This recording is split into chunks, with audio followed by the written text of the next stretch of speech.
우리는 부활합니다. 라는 그 제목입니다. 우리는 부활합니다. 나도 부활하고 우리도 부활하고 또 예수 믿는 사람 모두가 다 부활합니다. 부활을 믿는 사람, 그 사람은 지혜로운 사람입니다. 공부를 잘하는 사람, 또 공부를 못하는 사람, 이런 것이 아닙니다. 지혜라고 하는 것은 판단입니다. 판단. 한 번의 선택이 10년을 좌우한다. 그런 그 카피가 있죠. 그런 것처럼 한 번 믿음이 영혼을 좌우한다는 것입니다. 한 번의 믿음이 영혼을 좌우합니다. 그런데 그 한 번 믿기가 참으로 어렵습니다.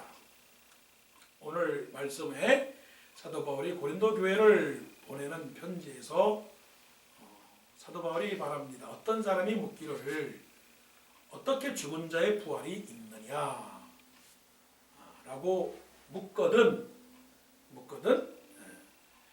설명하기를 묻거든 해놓고서는 35절에 어떤 사람이 어떠한 몸으로 다시 사느냐 이렇게 물으면 말하기를 어리석은 자요 라고 말해라.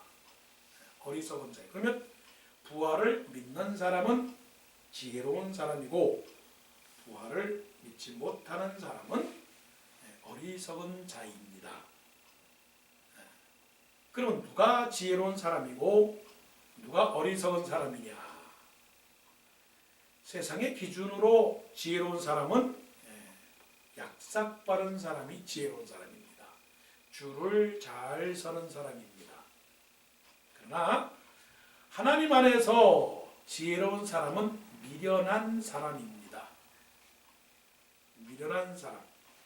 그 미련하다라고 하는 그것은 하나님께서 주시는 그 말씀을 그대로 아멘하고 받아들이는 것입니다.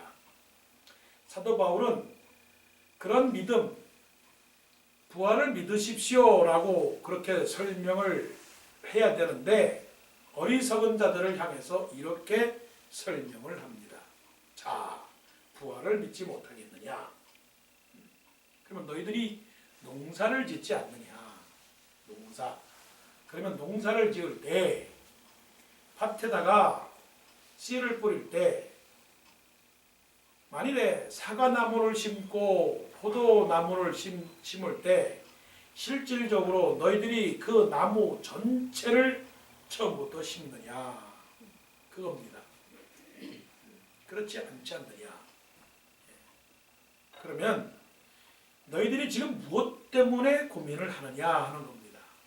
그러니까 너희들은 고민하기를 그러면 요대루에 있는 사람이 요대로 죽으면 그러면 그대로 살아난다고 생각을 하지 않느냐.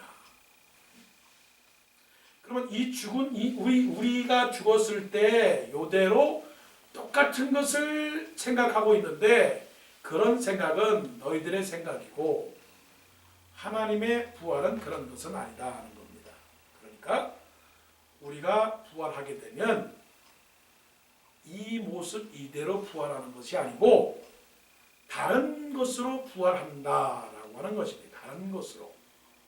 그래서 씨를 뿌렸을 때에 씨가 죽지 아니하면은 열매를 거두어서 크게 자라지 않는 것과 같이 곧 너희들도 죽는다는 거죠. 그러면 그 죽음이라고 하는 그 자체는 오늘 성경에 말씀하시기를 뭐라고 말씀하시느냐면 종자다라고 말씀해요.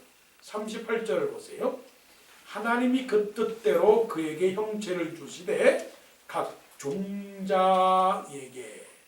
각 종자는 it's kind of seed라고 하는 거예요. It's kind of seed. 각 종자가 있지 않습니까? 종자가 땅에 떨어져서 죽으면 어떻게 됩니까? 나무가 되고 열매를 크게 맺히게 되는 거죠. 그렇다면 우리는 무슨 종자입니까? 부활의 종자입니다. 부활의 종자. 그러면 어떻게 해서 우리가 부활의 종자를 갖느냐? 그 종자 씨가 어떤 씨냐면 말씀의 씨앗이에요. 지금 말씀의 씨앗이 내 심령 속에 있습니다. 그러니까 내가 죽으면 이 안에 있는 말씀의 씨가 나와 함께 죽지만 그러나 그 말씀의 씨가 자라서 새로운 모양으로 된다는 거죠. 이게 부활의 종자입니다. 그러면 이것을 결국은 어디서부터 해결해야 되느냐라고 하는 것은 그 말씀의 종자를 받아들이느냐 받아들이지 않느냐에 달려있는 것입니다. 자, 그러면 여러분들의 마음속에는 이 말씀의 종자가 마음속에 있느냐는 것입니다. 영접하는 자, 곧 그 이름을 믿는 자들에게는 하나님의 자녀가 되는 권세를 주셨으니. 자, 믿는 자들의 영접하는 자, 영접한다라고 하는 것은 마음을 활짝 연다는 겁니다. 마음을 활짝 엽니다. 아침에 일어나서 창문을 열고 공기를 흠뻑 받아들이는 것처럼 우리의 심령을 바르고 찬송가 부르는 것처럼 주 예수 대문 밖에 기다려 섰으나 문 꼭 잠가두고 못 들어가시네. 볼지어다 내가 문 밖에 서서 문을 두드리노니 누구든지 내 음성을 듣고 문을 열면 내가 그에게로 들어가 그로 더불어 먹고 그는 나로 더불어 먹으리라. 자, 믿음을 가지고 예수 그리스도를 영접하는 사람, 예수 그리스도를 마음속으로 받아들이는 사람, 그 예수 그리스도가 누구냐? 주는 그리스도시요 살아계신 하나님의 아들이시니다. 주는 구원자이십니다. 라고 그거를 내 마음속에 오세요. 오세하고 쭉 이렇게 문을 열어서 영접한 사람, 바로 그런 사람에게 우리 눈에 보이지 않게 뭐가 들어가느냐면 하나님의 말씀에 씨가 쏙 들어가게 되는 것입니다.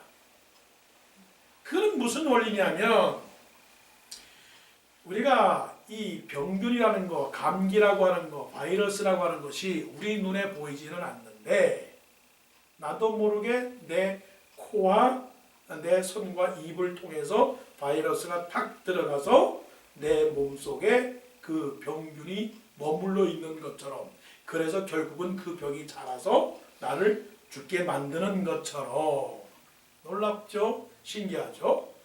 너희가 거듭난 것은, 사도 베드로가 말씀합니다.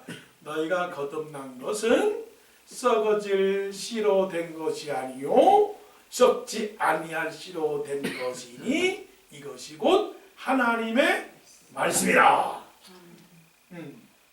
그러니까 이 하나님의 말씀을 믿는 사람, 그 믿는 그 사람이 누구냐?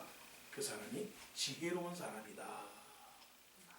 지혜로운 사람은 계산하지 않습니다. 지혜로운 사람은 혼동하지 않습니다. 지혜로운 사람은 흔들거리지 않습니다. 지혜로운 사람은 강건합니다. 지혜로운 사람은 하나님을 믿는 사람입니다. 그 믿는 하나님을 간절하게 믿는 그 사람은 부활을 믿게 됩니다. 그 부활에 대한 신앙이 흔들리면 뭐가 문제냐, 뭘 고치면 되느냐 하면, 여러분에게 부활의 신앙이 없습니까 하면 뭘 고치게 되느냐 하면 말씀의 문제입니다. 말씀이 살아있지 못하게 되는 것이죠. 그래서 38절 하나님이 그 뜻대로 그에게 형체를 주시되, 그 형체는 이미지 오브 갓이에요. 하나님의 형상입니다. 하나님의 형상을 하나님이 그 뜻대로 창세전에 그리스도 안에서 우리를 예정하여 그의 사랑 안에서 우리를 거룩하고 흠이 없게 하시려고 자기 뜻대로 우리를 자녀 삼았느니라라고 에베소 1장에서 말씀하시는 것처럼 하나님께서 우리에게 믿음의 종자, 말씀의 종자를 주셔서 이제 우리가 지혜로운 사람이 되었습니다. 이 부활을 믿는 사람, 바로 이것이 지혜로운 사람이요 부활을 믿는 사람입니다. 우리는 이제 부활의 자녀가 되었습니다. 그러면 어떻게 되느냐? 부활된 그 육체가 어떤 육체로 되느냐 하는 문제가 우리에게 이제 숙제가 되겠죠. 어떻게 부활된 육체가 있느냐? 세 가지 육체가 있습니다. 부활의 육체. 우리가 부활한다라고 하는 것은 우리가 죽는다는 얘기입니다. 사실은 죽는다라고 했을 때는 두 가지가 있지요. 하나는 영이 죽는 거가 있고 하나는 육이 죽는 것이 있습니다. 그런데 그 육이 죽는다라고 하는 것은 이 땅에서는 예수 그리스도를 모시게 됨으로 내 영이 죽고 예수의 영이 살아. 그러게 됨으로 말미암아 내 몸 자체가 나를 위한 육신은 죽어지고 예수를 위하여 살아가는 육체는 살아있다라고 하는 그 의미죠. 그런데 이제 우리가 죽었을 때는 그 죽는다라고 하는 것은 우리의 육신에서 영혼이 떠나는 것을 말합니다. 육신에서 영혼이 떠나는 상태를 죽음이라고 말합니다. 그러면 그 죽음은 반드시 온다라고 하는 사실을 우리는 기억해야 합니다. 한 번 죽는 것은 사람에게 정하신 것이요. 이런 한 번 죽는 것은 사람에게 정하신 것이라고 하는 것은 one must die라고 하는 말이에요. 사람은 반드시 죽는다. 이걸 잘 몰라요. 잘 모르기 때문에 부활보다는 현재의 삶에 더 치중을 하는데 우리는 죽습니다. 그런데 예수 안에서 죽는 사람들은 세 가지의 부활의 모습이 있어요. 이것만 상상하면 우리는 그 부활에 대한 소망을 갖습니다. 첫째는 그 부활된 우리의 몸은 영광스러운 몸입니다. 영광스러운 몸이라고 할 때 그 몸은 현재의 육체가 아니고 그냥 형체를 말합니다. 형체. 그 형체를 설명하기 위해서 제일 좋은 것은 그냥 모양.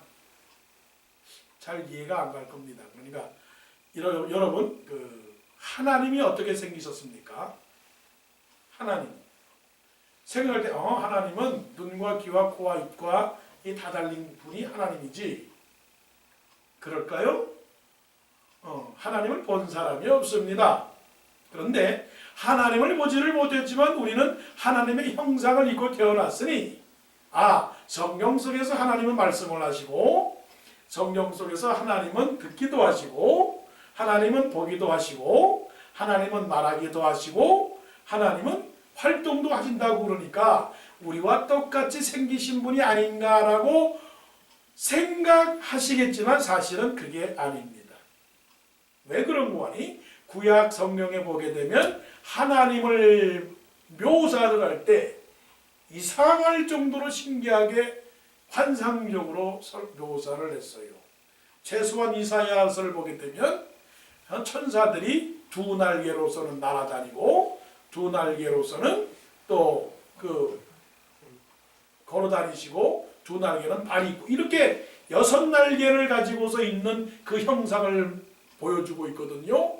그러니까 사실은 우리가 육체적 부활이라고 하는 몸의 부활이라고 했을 때의 그 부활된 몸 자체가 지금과 똑같은 몸일까? 아니요. 다르지는 않지만 똑같지는 않을 겁니다. 그래요? 그러면 굉장히 신기하겠네요? 왜 그렇습니다. 그렇기 때문에 알아야 되겠고 또 봐야 될 것이고 기다려야 되고 소망을 해야 되는 거예요.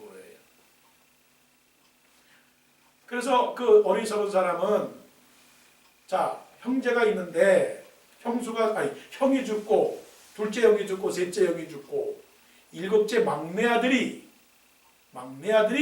그 형수를 취하였다면 그러면 하늘나라에 가서는 그 여자가 누구의 아내입니까? 라고 묻는다는 것이죠. 그거는 바로 인간적 생각을 가지고 지금 접근하고 있는데 하늘에는 다르다는 거죠. 그게 무엇이냐? 영광된 형체라는 것이죠. 성경에 지금 이게 나오는 겁니다. 하늘에 속한 것의 영광이 따로 있고 땅에 속한 것의 영광이 따로 있으니 그 영광은 영광의 영광이다. 부활의 형체는 영광의 형체다. 우리는 어느 때 영광이라고 말을 하고 있는가? 우리는 언제 영광스럽다라고 말하는가? 이거는 다른 말로서는 표현이 안 가지만 최고로 기분이 좋을 때. 언제 최고로 기분이 좋을까요? 먹어서, 아니면은 승진해서, 아니면은 합격을 해서, 아니면은 돈을 많이 벌어서, 아니면 새 집을 사서, 아니면은 뭐가 기분이 좋은가요? 뭐가 어느 때 기분이 좋은가요? 근데 이 영광은 최고로 기분이 좋은 상태. 그때는 어느 상태입니까? 칭찬을 받을 때, 박수를 받을 때, 존경을 받을 때, 인사를 받을 때, 격려를 받을 때, 대접을 받을 때, 온 천하가 자기에게 머리를 숙일 때, 내 말 한마디면 천하가 흔들거릴 때를 가리켜서 영광된 상태라고 합니다. 100명 중에 1000명 중에 1000만 중에 1000억 중에 그 어느 누구 한 사람도 나쁘다 말하지 않는 상태. 그래서 온 사람들이 내가 걸어가면 다 일어나서 박수와 환영을 하고 있는 그 상태. 그 상태를 단적으로 말하면 최고의 기분 좋은 상태. 그 어떤 단어로 우리가 설명할 수 있겠습니까? 그러면 이 땅에서는 그 영광이 얼마나 오래가고 있습니까? 여러분 영광스럽게 살고 있습니까? 아니에요. 대통령의 영광도 잠깐이요. 인기 어떤 권력을 가진 사람도 그 영광은 잠깐입니다. 잠깐이라고요.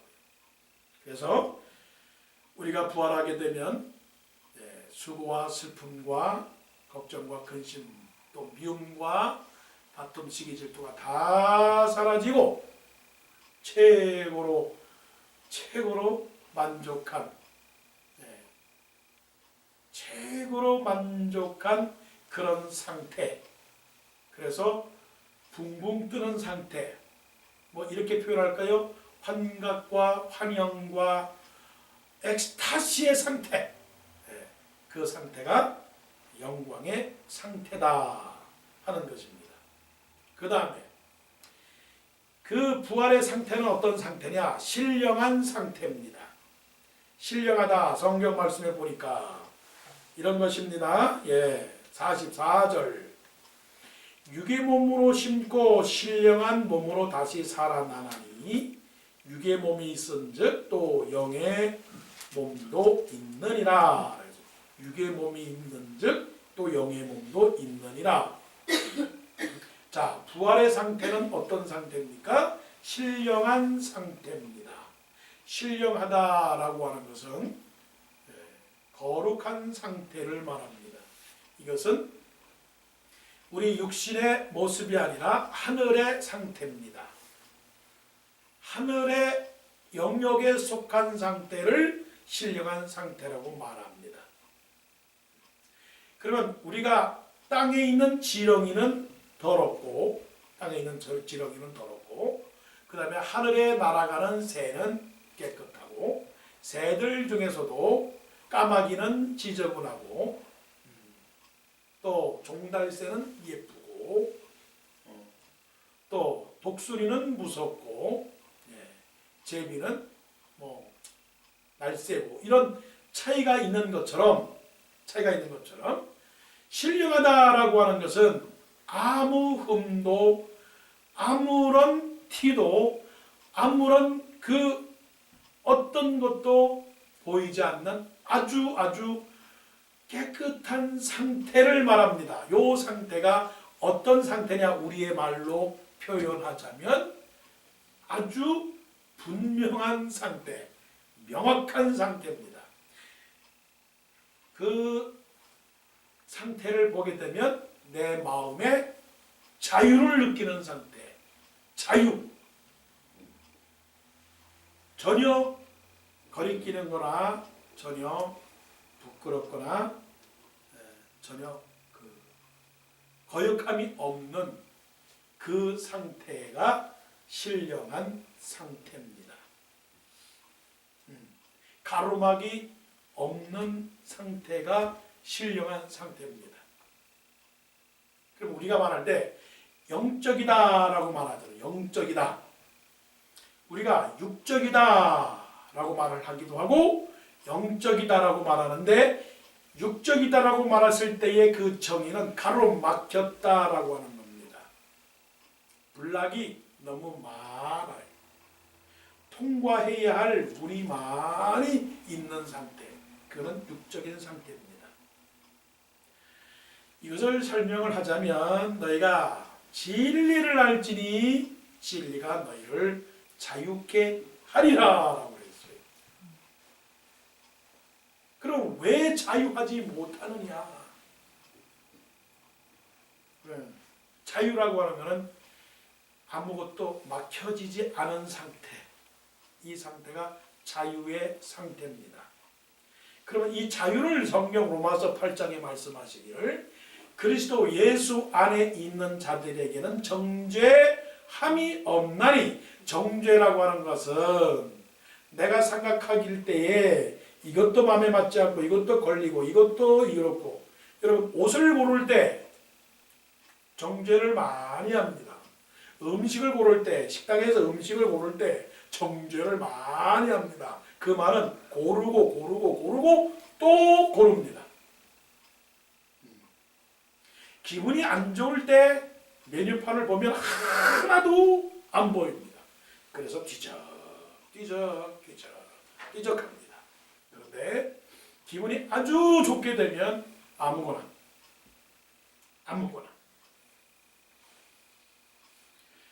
그리스도 예수 안에 있는 자에게는 결코 정죄함이 없나니 이는 생명의 성령의 법이, 자, 생명의 성령의 법이라고 하는 것은 신령한 법입니다.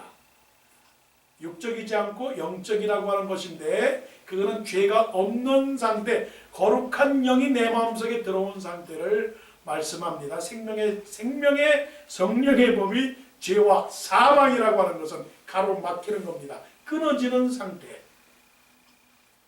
그 죄와 사망이라고 하는 끊어지는 상태, 인간관계의 끊어짐, 죄와 사망의 상태, 불평불만, 죄와 사망의 상태 끊어집니다. 단절이 됩니다. 그래서 대화도 안 되고 연락도 안 되고 사업도 안 되고 계약도 안 되고 모든 것이 다 막혀져 있는 겁니다. 이해가 가십니까? 죄와 사망의 법에서 너를 해방하였다. 그러니까 set free. 아무나 모든 것이 다 열려있다라고 하는 거예요. 이게 신령한 거예요.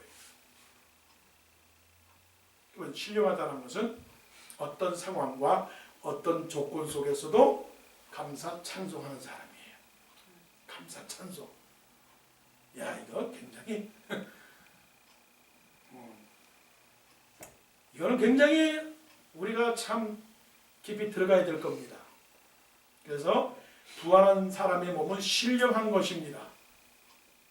그래서 이분들에게 있어서는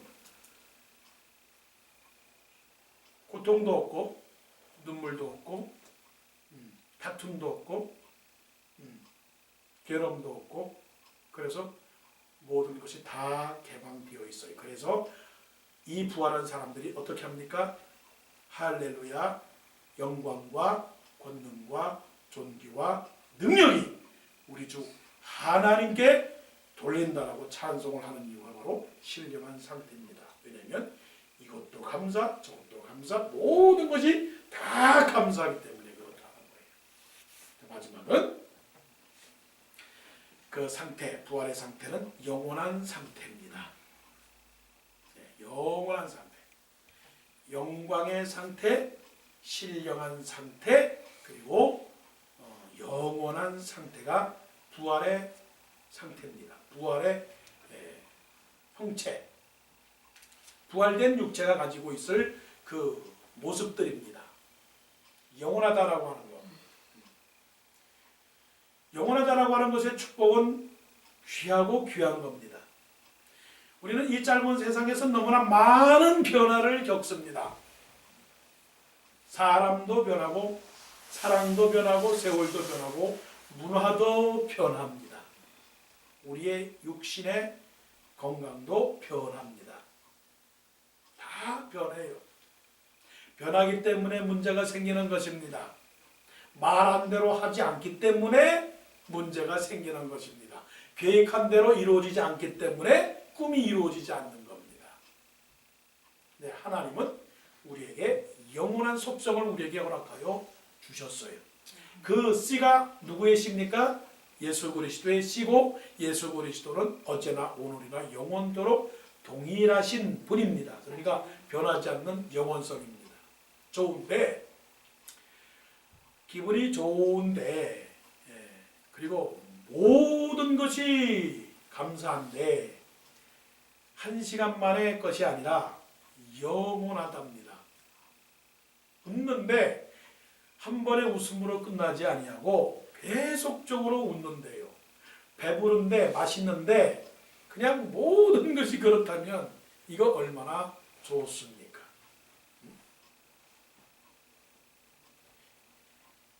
열심히 피곤해서 자고 싶은데 인생에서 배우는 게 뭐냐? 열심히 늦게라도 자고 싶은데 일찍 일어나야 되는 것이 힘들지 않습니까? 근데 거기서는 부활된 우리는 영원히 안식한답니다. 영원히 안식한다라고 하는 것은 피곤하지도 않아요. 항상 깔깔대고 항상 생동감 있고 항상 살아있고 항상 뭔가 의욕이 가득하고 그래서 죽지도 않고 쇠하지도 않고 썩어지지도 아니하는 그 상태, 그 상태를 우리가 누린다는 것이죠. 그래서 우리는 이제 예수 그리스도 안에서 우리가 죽게 되면 이러한 부활의 형체를 갖는다라고 하는 성경적 가르침과 진리에 대하여 우리가 어떻게 해야 되느냐? 이제 도전을 드리는 것입니다. 부활의 확신을 가져야 됩니다. 그건 하루아침에 되는 것은 아닙니다. 부활신앙은 내가 믿습니다라고 되는 게 아니고요. 우리가 운동을 하듯이 운동을 하지 아니하면 어떻게 되죠? 몸이 굳어집니다. 몸이 굳어져요. 그래서 매일 걸어야 되고 만일에 자기 몸을 관리하는 사람이 음식을 조금씩 먹어야 되는데 너무 맛있다고 한꺼번에 많이 먹으면 살이 찐단 말이에요. 이 부활신앙은 사도 바울의 신앙은 그거예요. 형제들아 내가 아직 잡은 줄로 여기지 아니하고 오직 한 일, 즉 뒤에 있는 것은 잊어버리고 앞에 있는 것을 잡으려고 표대를 향하여 그리스도 예수 안에 있는 부름의 상을 위하여 어떻게 한다고요? 쫓아간다고 했어요. 부름의 상을 위하여 쫓아가노라. 내가 선한 싸움을 싸우고 나의 달려갈 길을 마치고 믿음을 지켰으니 이제후로는 나를 위하여 의의 멸관이 예비되었으므로라고 하는 그 부활의 신앙을 바라보고 오늘도 자꾸만 어떻게 해요? 트레이닝을 해야 되는 거예요. 바디 우리 육신적으로 말하면 워크아웃을 하듯이 우리도 영적으로 워크아웃을 해야 돼요. 어떻게 워크아웃을 해야 되느냐? 마음속으로 하나님께 기도하는 겁니다. 나는 부활을 믿습니다. 부활을 믿습니다면 영적인 사람, 죄송합니다만 뭐 제가 영적이라고 하는 말은 아니고 나는 부활을 믿습니다 한 거라면 이 땅이기 때문에 이 땅에서 가기 때문에 사탄이 속에서 뭐라고 하세요? 이런다고요. 들려요? 나는 여러분 지금 다시 한번 여러분 확인하십시다. 나는 부활을 믿습니다 하고 한번 속으로 한번 우리 작은 입으로 한번 얘기해 봅시다. 나는 부활을 믿습니다. 시작. 나는 부활을 믿습니다. 그럼 여러분 마음속에서 100% 예스! 아멘! 이래요? 아니요. 부활을 믿습니다 하면 아유, 할 일도 많은데 이 세상에 할 일도 많은데 걱정도 많은데 뭐 내일 일까지 걱정해. 부활? 글쎄 모르겠다. 이런 생각이 오는 거는 뭐냐면 마귀가 우리 심령에서 요 몸 밖에 서서 톡톡 참새가 모유를 쪼먹듯이 톡톡 잡아먹습니다. 야고보 베드로에서 말씀하시는 것처럼 우는 사자가 삼킬 자를 삼키려고 입을 벌려 부활신앙 갖지마. 부활신앙 갖지마. 이 땅에서 최고야. 먹고 입고 마시고 그 걱정을 해. 하늘나라 그건 가봐야 알아. 부활신앙을 트레이닝을 해야 돼요. 부활신앙을 안 가지면 헛것입니다. 첫사람 아담은 우리를 죽였어요. 죄 가운데서 죽였어요. 첫사람 아담을 따라 살아가는 사람, 예수님을 모르고 육신적으로 살아가는 첫사람 아담은 그냥 죽으면 죽는 겁니다. 그러나 둘째 아담 예수 그리스도는 우리를 살려주는 영이라고 그랬어요. 살려주는 영. 첫사람 아담은 생명이 되었지만 그러나 죄를 지음으로 말미암아 죽었어요. 그러나 둘째 아담 예수 그리스도는 우리를 살려주는 영이라고 그랬어요. 그래서 예수님에 대한 그 신앙과 함께 우리는 부활합니다. 하루에 3번씩 아니면 5번씩 더 나아가서 10번씩 100번씩 나는 죽어도 부활합니다. 그러면 신앙의 최고의 단계는 어디 있느냐? 신앙의 학교에 있어서 영적 수준에 있어서 최고의 단계는 우리가 말하기를 사랑이요, 절제요, 인내요, 이 모든 것은 무엇로 덮어지느냐면 부활신앙의 우산으로 이 지붕으로 딱 덮게 되면 끄떡없습니다. 부활신앙으로 딱 덮어버리면 바람이 와도 비가 와도 눈이 와도 시험이 와도 환난이 와도 싸움이 와도 다툼이 와도 끄떡없습니다. 왜냐하면 현재의 고난은 장차올 우리에게 장차올 영광과 좋게 비교할 수 없도다. 하나님 나라의 그 영광된 우리 부활된 모습, 그리고 신령한 우리 모습, 그리고 또 영원한 우리의 모습을 바라보면 힘이 생기는 것입니다.